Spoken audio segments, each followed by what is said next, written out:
এই নে, এই বোতলের ভিতরে কিছু পানি আর কিছু জুস আছে, তুই জুস বললে বিক্রি করবি, কেউ যেন না বুঝতে পারে। ঠিক আছে সাহেব।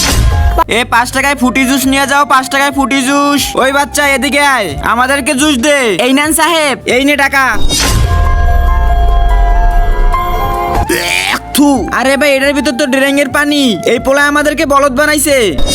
ওই দাঁড়া, এই জুসের জায়গায় তুই আমাদেরকে ড্রেঙের পানি খাওয়াইছস। তার আগে তুমি কি এক বস্তা টাকাকে ভালোবাসো নাকি তোমার মা বাবাকে?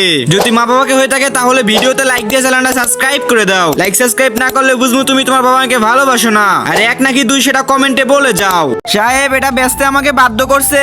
কে বাধ্য করছে? ওই আমার টাকা কবে দিবি? কিন্তু সাহেব আমি তো আপনার কাছ থেকে টাকা আনি নাই। কিন্তু তোর বাপে তো নিছিল।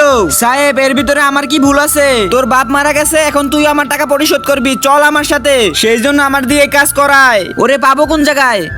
ওই তুই এত ছোট বাচ্চারা দিয়ে কাজ করাস? সাহেব, ওর বাপে আমার কাছ থেকে টাকা নিছিল সুদে। ওর বাপে নিছিল কিন্তু হয়তো নেয় নাই, এর ভিতরে তুই ওরাই কেন জড়াইছস? সাহেব আমাকে মাফ করে দেন, এরপর থেকে আর করবো না।